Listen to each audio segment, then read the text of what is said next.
Dr. Sarah Chen stood at the viewport of the interstellar transport, watching as the crystalline spires of the Celestial Fertility Institute grew larger against Astra's violet sky. The alien world's 3 moons hung like pearls in the afternoon light, their gravitational dance responsible for the unique mineral formations that had made the Astrans' remarkable reproductive technology possible. She brushed her hand against the datapad in her pocket, containing 5 years of research and preparation for this moment. The first human doctor accepted into the Institute's prestigious exchange program, and certainly the first reproductive specialist to study their crystal-based fertility treatments up close. Her colleagues back on Earth had called her crazy for volunteering. Their biology is too different, they'd said. Their methods are too alien. But Sarah had seen something in those preliminary studies that others had missed. The transport touched down on a landing pad that seemed to grow organically from the crystalline ground beneath. Sarah gathered her bags, taking a deep breath of recycled air before the doors whispered open. The atmosphere had been certified safe for humans, but the higher oxygen content would take some getting used to. "Welcome to Astra, Dr. Chen." The melodic voice belonged to her liaison, Dr. Kylax, whose iridescent skin shifted through shades of blue as they approached. Like all Astrans, they were tall and elegant, with crystalline formations growing naturally along their arms and neck. "I trust your journey was comfortable." "As comfortable as 20 light years can be," Sarah replied, managing a smile despite her fatigue. "And please, call me Sarah." Kylax's skin rippled with amusement, a pattern Sarah recognized from her cultural briefings as approval. "Then you must call me Kyle. Come, let me show you to your quarters. We've adapted them for human comfort, though you'll find some of our local features impossible to remove." As they walked through the Institute's corridors, Sarah couldn't help but stare at the walls themselves. What had appeared to be simple crystal from orbit revealed itself as an intricate network of living mineral, pulsing with soft bioluminescence. "The crystals," she murmured, "they're responding to our presence." "Very observant," Kyle said, their skin shifting to an impressed violet. "The entire Institute is a single living organism, in a sense. The crystal matrices respond to biological signatures, which is part of what makes our fertility treatments so effective. They attune themselves to the patient's unique resonance." Sarah paused, placing her hand against a wall. The crystal warmed beneath her touch, its glow intensifying slightly. "Fascinating." The preliminary data suggested the crystals were just a delivery mechanism for your treatments. But they're more than that, aren't they? Cal's expression became more serious, their skin taking on a deeper hue. "Much more. But perhaps we should discuss that after you've rested. The crystal resonance can be overwhelming for those not accustomed to it." They arrived at Sarah's quarters, a comfortable suite that managed to blend human amenities with Astran architecture. The walls here pulsed with a softer light, apparently calibrated to human comfort levels. "Rest well," Kyle said. "Tomorrow, we begin your orientation. I think you'll find our methods quite different from what you're expecting." After Kyle left, Sarah unpacked her instruments, including several specialized sensors she'd developed specifically for studying the crystal formations. As she worked, she noticed the room's light shifting subtly, almost as if it were trying to match her movements. On an impulse, she took out one of her sensors and activated it. The readings made her breath catch. The crystal wasn't just responding to her presence, it was attempting to establish a resonance pattern with her own bioelectric field. According to everything she'd read, this level of response should have been impossible with human biology. She quickly documented her findings, her fatigue forgotten in the excitement of discovery. Several hours later, Sarah finally lay down on the surprisingly comfortable bed, her mind racing with possibilities. If the crystals could establish resonance with human biology, then her theories about cross-species medical applications might not be so far-fetched after all. She drifted off to sleep watching the gentle pulse of the crystal walls, dreaming of breakthrough papers and revolutionary treatments. She had no way of knowing that her presence had already set off alarms throughout the Institute's crystal matrix. her unique resonance pattern triggering responses that hadn't been seen in centuries. In their private chambers, the Institute's senior staff were holding an emergency meeting, discussing the implications of a human who could interface with their most sacred technology. The exchange program was about to become far more interesting than anyone had anticipated. Sarah's first week at the Institute passed in a blur of orientation sessions and basic training. She learned to read the subtle shifts in astran skin coloration that conveyed emotional states, mastered the use of their crystalline medical interfaces, and began to understand the fundamental principles behind their fertility treatments. But something nagged at her consciousness, the persistent feeling that she was seeing only the surface of their capabilities. One morning, as she reviewed patient files in her research pod, an alert flashed across her crystal display. A complex pattern of light rippled through the walls, drawing her attention to a sealed section of the medical database. The crystals around her workstation pulsed with an intensity she hadn't seen before. "Curious response pattern," came Kyle's voice from the doorway. Their skin had taken on a deep indigo shade that Sarah hadn't encountered in any of her cultural briefings. The matrix doesn't usually interact with non-astran users this way. Sarah turned, hiding her startled reaction. "I was just reviewing case histories. The crystal interface seems more responsive today." Indeed. Kyle moved closer, their crystalline growths glinting in the enhanced light. "Dr. Chen." "Sarah, there's something we need to discuss. The senior staff has been monitoring your resonance patterns since your arrival. They're unprecedented for a human." Sarah's heart raced. "Is that a problem? I noticed the crystals responding to my presence, but I assumed it was just standard environmental adaptation." Kyle's skin shifted through several colors before settling on a thoughtful azure. "Not a problem. Exactly. But it may represent an opportunity. Would you be willing to participate in some additional tests outside your regular exchange duties?" The next day found Sarah in a restricted section of the Institute, surrounded by ancient crystal formations that made the modern medical interfaces look primitive by comparison. Dr. Vikstall, the Institute's head of research, supervised as they attached monitoring devices to her temples and wrists. "The crystals aren't just tools," Vikstall explained, their skin rippling with scholarly excitement. "They're conduits for what our ancestors called the resonance, a form of energy that connects all living things. Most non-astrans can't perceive it at all, let alone interact with it." Sarah watched in fascination as the ancient crystals began to glow, responding to her presence. "But I can. To a degree we've never seen in any other species." Vikstall adjusted something on their control panel. "We believe this may have implications for your research into cross-species medical applications." The test began simply enough.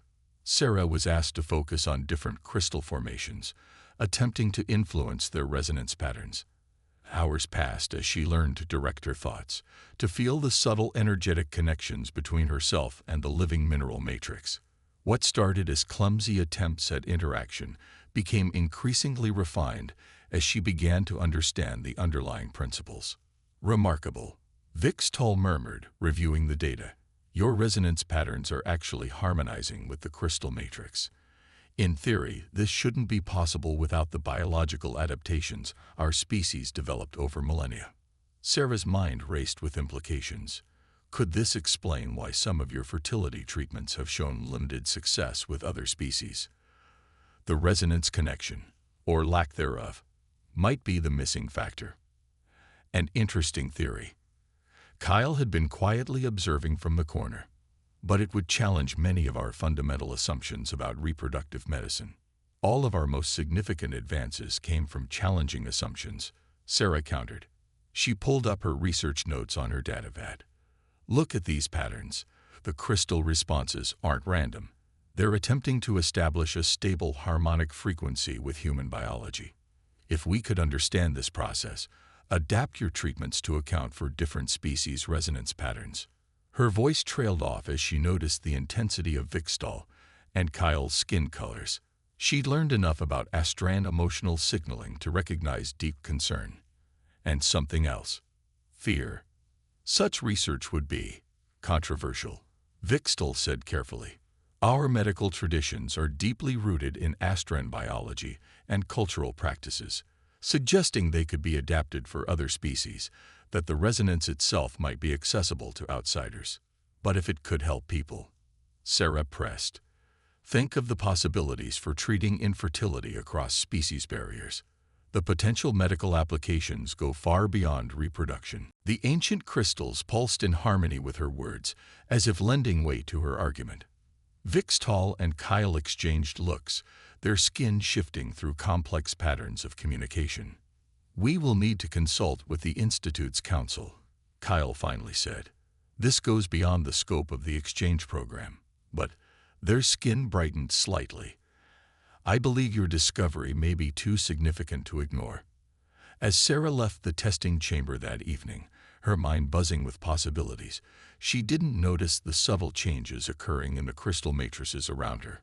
Throughout the Institute, ancient dormant systems were awakening, responding to a resonance pattern they hadn't encountered since the earliest days of Astran civilization. The walls themselves seemed to whisper with anticipation of change. The council's deliberation took 3 weeks, during which Sarah was permitted to continue her research under close supervision. She worked tirelessly in her laboratory, surrounded by increasingly responsive crystal formations that seemed to anticipate her needs before she expressed them. Her original research goals had expanded far beyond their initial scope, driven by each new discovery about the resonance. Your latest readings are remarkable, Dr. Linra, a younger researcher who had become one of her strongest advocates, observed one evening. Their skin shimmered with barely contained excitement as they reviewed Sarah's data. The harmonic patterns you're achieving. They're approaching Astran levels of integration. Sarah adjusted her sensor array, watching as the crystals pulsed in sync with her movements. But there's something we're missing. These patterns, they're not just about biological compatibility. There's an emotional component we haven't mapped yet. As if in response to her words, the crystal matrix around them shifted, creating new geometric configurations they hadn't seen before. Linra's skin flashed with surprise. That's not supposed to happen. The ancient matrices aren't meant to reconfigure without council authorization. Before Sarah could respond, a priority alert flashed across their screens. A couple had arrived at the Institute, an Astran and their Centaurian partner, seeking fertility treatment after years of unsuccessful attempts. Traditional methods had failed, and they'd heard rumors about Sarah's research. This could be our chance, Sarah said, her heart racing. Their species have even greater biological differences than humans and Astrans. If we could demonstrate successful resonance matching. Linra's skin darkened with concern. The council hasn't approved human-directed treatments yet. We should wait. They were interrupted by Kyle's arrival, their usually composed demeanor showing signs of agitation in rapid color shifts. The council has made their decision. They're divided on continuing the research. But their skin brightened slightly. They've granted provisional approval for a single test case, under strict supervision. The next few days passed in a blur of preparation. Sarah worked with a team of Astran specialists to adapt their traditional fertility protocols, incorporating her discoveries about cross-species resonance patterns. The crystal matrices seemed to hum with anticipation as they refined their approach. On the day of the treatment, the entire institute seemed to hold its breath. The Astran Centaurian couple lay on adjacent treatment platforms, surrounded by carefully calibrated crystal formations. Sarah stood at the control interface, her hand steady despite the weight of the moment. Remember, Vixtal cautioned from their observation position. At the first sign of destabilization, we terminate the procedure. Sarah nodded, then began the sequence they'd prepared. The crystals responded instantly to her commands, their light shifting through complex patterns as they established resonance with both patients. She could feel the energy flows through the matrix, subtly adjusting them based on the feedback from her sensors and her growing intuition about the resonance. The moment of truth came as they attempted to synchronize the couple's distinct biological patterns. Traditional treatments had failed at this stage, unable to bridge the fundamental differences between their species. But Sarah had theorized that the resonance itself could serve as a bridge, creating a harmonized field that would allow successful conception. The crystal matrix pulsed with unprecedented intensity as the patterns aligned. Sarah's monitors showed perfect synchronization across all parameters, but more than that, she could feel the rightness of the connection. The ancient crystals sang with energy, creating harmonies that hadn't been heard in the Institute for generations. Hours later, with both patients resting safely in recovery, Sarah faced the hastily convened council. The chamber's crystal walls still echoed with residual energy from the emergency treatment, their patterns more active than anyone had seen in living memory. "You violated multiple safety protocols," Council Elder Mextor stated, their skin a stern gray. "Modified sacred technologies without authorization. The potential risks were necessary to save 2 lives," Sarah interrupted, her voice firm. "And in doing so, we've discovered something unprecedented. The resonance isn't just a fixed system to be preserved.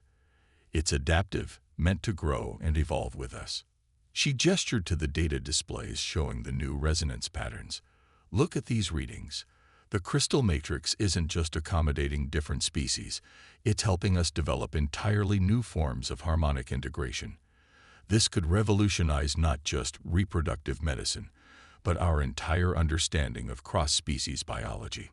The council chamber erupted in debate, the crystal walls pulsing in response to the emotional intensity of the discussion. But before any consensus could be reached, an urgent message arrived from the Institute's deepest scanning systems. The ancient crystal matrices throughout the facility were showing unprecedented levels of activity. New configurations were emerging spontaneously, and the energy readings were off the charts. The changes Sarah had initiated were spreading beyond the medical systems, awakening something that had lain dormant in the heart of Astran technology for millennia. As the council stared at the readings in growing alarm, Sarah felt a deep resonance building throughout the structure. She'd opened a door that couldn't be closed, and now they all had to deal with the consequences. The Institute's ancient crystal core pulsed with unprecedented energy, sending waves of resonance through the entire structure.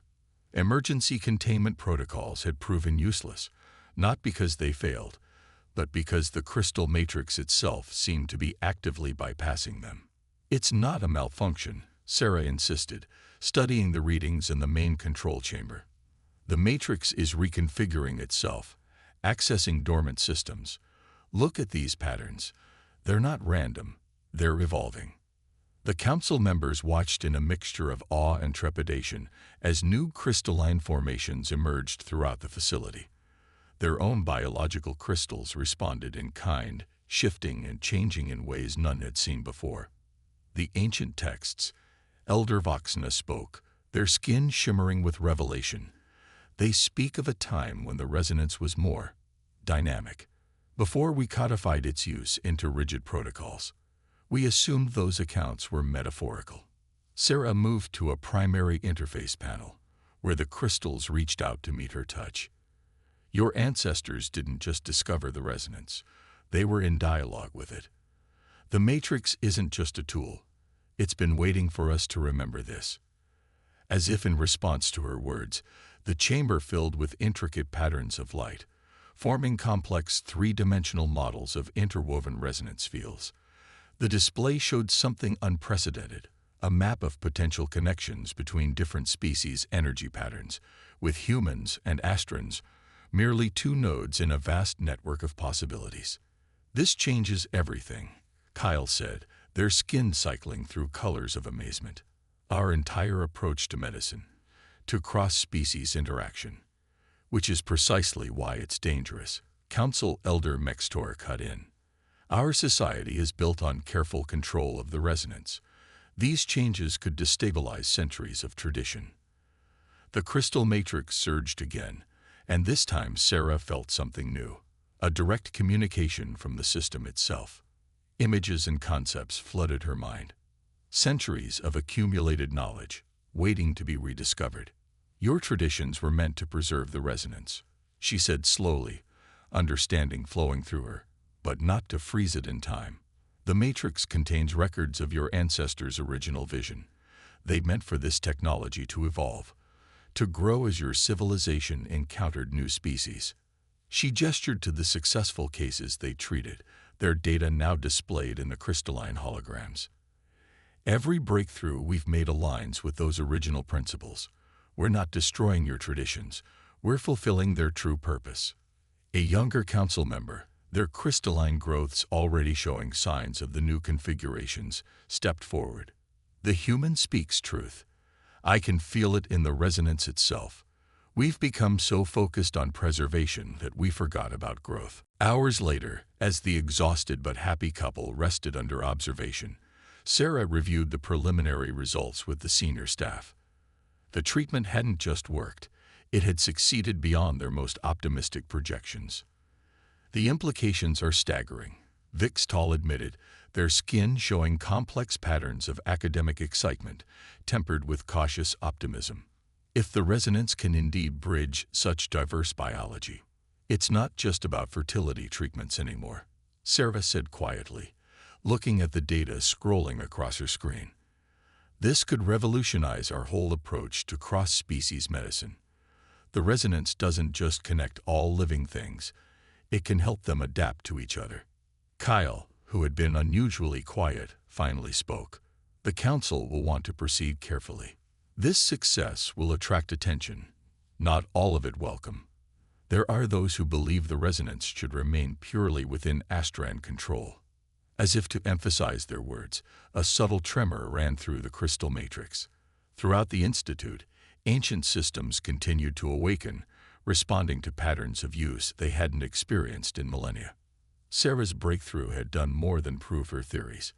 It had initiated changes in the very foundations of Astran medical technology, changes that would soon force both species to confront long-held assumptions about their limitations and possibilities. News of the successful Astran Centaurian treatment spread rapidly through the medical community, bringing both acclaim and controversy. Sarah found herself at the center of a growing storm as more interspecies couples sought treatment at the Institute. But not everyone welcomed these developments. The protesters are becoming more vocal, Kyle reported during their morning briefing. Their skin rippled with concern as they displayed footage of demonstrations outside the Institute. They claim we're diluting sacred traditions, risking the purity of the resonance itself. Sarah watched the crowds on the display, noting the crystalline growths on the protesters glowing with agitated patterns. But we're helping people. The success rates. A priority medical alert cut through their discussion. Sarah's latest patients, a human Astran diplomatic couple, were showing signs of severe resonance destabilization. The treatment had initially appeared successful, but something was going wrong. Get them to emergency containment, Sarah ordered, already running toward the medical wing. The crystal walls pulsed with urgency around her, their normal soft glow now a sharp warning brightness. The scene in the treatment room was chaos. The human patient was unconscious, her vital signs erratic, while her Astran partner's crystalline growths were pulsing with dangerous intensity. Traditional stabilization protocols had failed. Their resonance patterns are cascading, Linmer reported, their skin pale with stress. We've never seen this type of interaction before. Sarah's mind raced as she analyzed the readings. The couple's initially harmonized resonance fields were now fighting each other, creating dangerous feedback loops. Traditional Astran medicine had no protocol for this situation. But perhaps that was the problem. We've been trying to force human biology to match Astran patterns, she muttered, fingers flying over the crystal interface. But what if we need to create an entirely new harmony? Any unauthorized modifications to the treatment protocols could be seen as reckless endangerment, Vixtal warned, though their skin showed conflict between duty and concern for the patients. If we don't act, we'll lose them both, Sarah countered. She could feel the crystal matrix responding to her agitation, ancient systems humming with potential. I need full access to the primary resonance controls. For a moment, she thought Vixtal would refuse. Then their skin shifted to a decisive copper tone. Do it. I'll take responsibility with the council. Sarah's hands moved with certainty over the crystal controls, guided by months of research and an intuitive understanding of the resonance that still surprised her colleagues. She wasn't just adjusting the existing protocols. She was creating an entirely new approach, letting the crystal matrix itself guide her to previously unexplored harmonies. The room filled with otherworldly light as the ancient crystals responded to her commands. She could feel the energy patterns shifting, not forcing either patient to conform to the other's biology, but weaving their distinct resonances into a new, stable pattern. Remarkable. Kyle breathed, their skin showing wonder as they watched the readings stabilize. You're not just bridging their patterns, you're creating an entirely new form of resonance. Over the next several hours, as the crystal matrix continued its transformation, a new consensus emerged. The Institute would establish a dedicated research division for cross-species applications of the resonance, with Sarah as its head.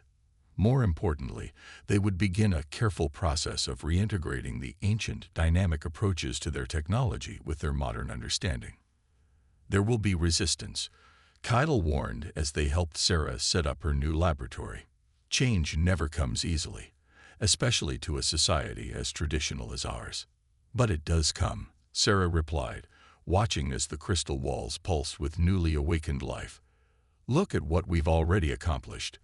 The successful treatments, the new understanding we've gained. This is just the beginning.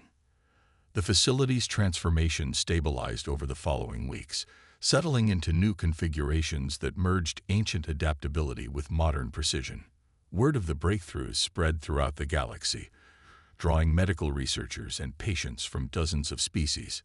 Each new case provided fresh insights, expanding their understanding of how the resonance could bridge even the widest biological gaps.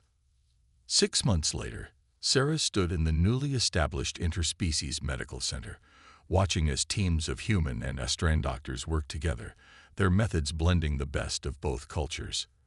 The crystal matrices had evolved to accommodate them all, creating specialized interfaces for different species while maintaining the core harmony of the resonance. Did you ever imagine this when you first arrived? Kyle asked, their skin glowing with the deep blue of contentment. Sarah smiled, touching a nearby crystal wall and feeling its warm response. Not exactly, but I always believed we'd find common ground. After all, life itself is about adaptation, about finding new ways to harmonize with the unexpected. Above them, Astra's 3 moons continued their eternal dance, their gravitational forces still generating the unique crystals that had made all of this possible. But now, instead of just preserving these gifts, the Astrans and their human allies were learning to help them grow, evolve, and reach their full potential. The age of rigid traditions had given way to an era of dynamic possibility, and somewhere in the depths of the Institute's crystal heart, ancient systems hummed with satisfaction at the return of innovation and discovery. The resonance, like life itself, had never been meant to remain static, and now, at last, it was free to dance to new harmonies.